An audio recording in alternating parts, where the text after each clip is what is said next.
নমস্কার বন্ধুরা, বেঙ্গলি কিচেনে সকল বন্ধুকে স্বাগত। আজকে একটা দারুণ রেসিপি নিয়ে চলে এসেছি।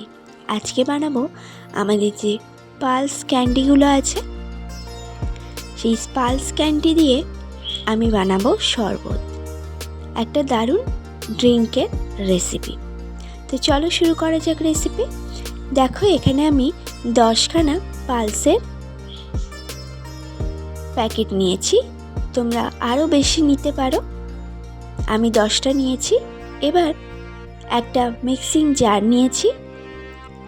মিক্সিং জারের মধ্যে ক্যান্ডিগুলোকে একটা একটা করে ছিঁড়ে আমি দেব, দিয়ে এটাকে মিক্সিং জারে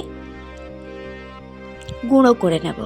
তোমরা চাইলে এরকম আরও অনেক বেশি মিক্সিং জারে দিয়ে লজেস পালস ক্যান্ডিগুলোকে গুঁড়ো করে নিয়ে এয়ারটাইট কন্টেনারে ভরে রেখে দিতে পারো। যখন তখন এরকম ড্রিঙ্কস খেতে ইচ্ছা করলে একদম চটজলদি বানিয়ে খেতে পারো। বিশ্বাস করো বন্ধুরা, আমি এর আগে কখনো বানাইনি, আজকেই বানালাম আর তোমাদের সাথে সেটা শেয়ার করলাম। খেতে কিন্তু দুর্দান্ত হয়েছিল। এই গরমে ঠান্ডা ঠান্ডা পালসের ড্রিঙ্ক কিন্তু অসাধারণ লেগেছে আমার, তাই তোমাদের সাথে শেয়ার করলাম। তোমরা কিন্তু বাড়িতে অবশ্যই বানিয়ে নিও।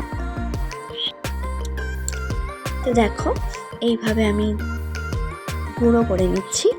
তো দেখো, আমার হয়ে গেছে গুঁড়ো করা। দেখো, আমি যেটা বলেছিলাম কত সুন্দর মিহি গুঁড়ো হয়ে গেছে। তো এটাকেই তোমরা এয়ারটাইট কন্টেনারে করে রেখে দিতে পারো। যখন খেতে ইচ্ছা করবে তখন কিন্তু এই ড্রিঙ্কটা বানিয়ে খেতে পারবে এই দুর্দান্ত গরমে। যেহেতু আমি 10টা পালসের প্যাকেট নিয়েছি, তাই আমি এটাকে আর এয়ারটাইট কন্টেনারে রেখে দেব না, আমি পুরোটাকে শরবত বানিয়ে নেব। তো দেখো, আমি চামচে করে একটা কাপের মধ্যে ঢেলে নিচ্ছি।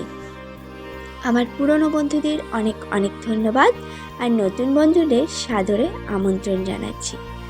আমার চ্যানেলে এসে ফুল ভিডিও ওয়াচ করো, ভালো লাগলে লাইক দিও, প্রচুর প্রচুর করে শেয়ার করো, আর পাশে থাকা বেল বাটনটা অবশ্যই প্রেস করে রেখো। যখন কোনো নতুন রেসিপি শেয়ার করব তখন সবার আগে সেটা নোটিফিকেশনের মাধ্যমে তোমাদের কাছে পৌঁছে যাবে।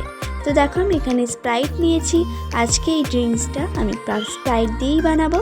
চাইলে তোমরা কিন্তু নর্মাল জল দিয়েও বানাতে পারো। সেক্ষেত্রে তোমরা একটু নর্মাল জলের মধ্যে চিনি আর অবশ্যই লেবুর রস ব্যবহার করবে, তাহলে কিন্তু ড্রিঙ্কসটা খুব ভালো লাগবে।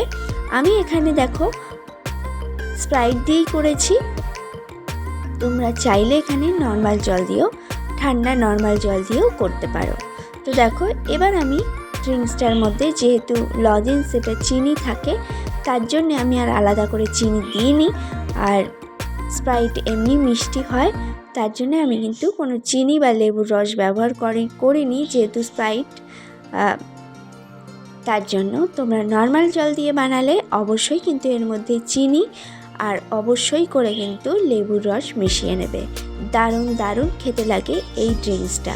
একদম সহজ, ঘরোয়া, একদম দারুণ রেসিপি। বাড়িতে কেউ আসলে তাকেও কিন্তু এই গরমের মধ্যে 1 গ্লাস বানিয়ে দিলেও সেও কিন্তু খেয়ে অনেক গুণগান গাইবে। তো দেখো, এবার আমি এর মধ্যে বরফের টুকরো দিয়ে দিচ্ছি।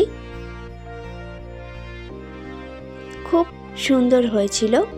তো বারবার করে বলছি, যে বন্ধুরা আমার চ্যানেলে আসছো ফুল ভিডিও দেখো, একটা লাইক দাও, আর অবশ্যই করে কিন্তু চ্যানেলটাকে সাবস্ক্রাইব করো। আর যারা আমার চ্যানেলে এসেছো অলরেডি, আমি তাদের চ্যানেলে এখনও যাইনি, তারা চিন্তা করো না, আমি কিন্তু ঠিক চলে যাব তোমাদের চ্যানেলে। প্লিজ আনসাবস্ক্রাইব করে দিও না, আমি কিন্তু আসবো, অবশ্যই আসবো। একটা সময় আছে, সেই সময় মেনে তোমাদের চ্যানেলে আমি আসবো, তোমাদের পরিবারের বন্ধু হতে আমি আসব। তো চলো, আজকে এই অবধি। রেসিপি কেমন লাগলো অবশ্যই জানিও। প্লিজ প্লিজ করে একটু সাপোর্ট করো এই ছোট্ট চ্যানেলটাকে, একটু লক্ষ্যে পৌঁছতে অবশ্যই কিন্তু সাপোর্ট করো। বারবার করে তোমাদের রিকোয়েস্ট করছি, প্রত্যেক ভিডিওতেই বলছি যে একটু সাপোর্ট চাই আমার। কারণ এটা একটা এমন প্ল্যাটফর্ম, একে অপরকে সাহায্য না করলে কিন্তু আমরা আমাদের লক্ষ্যে পৌঁছতে পারবো না। অবশ্যই করে কিন্তু একটু সাপোর্ট করো, বেশি বেশি করে শেয়ার করো, বেশি বেশি করে সাবস্ক্রাইব করো, লাইক দিও। তো চলো আজকে এই অবধি। সকলকে অনেক ধন্যবাদ ভিডিওটা দেখার জন্য। সকলে সুস্থ থেকো, ভালো থেকো, টাটা।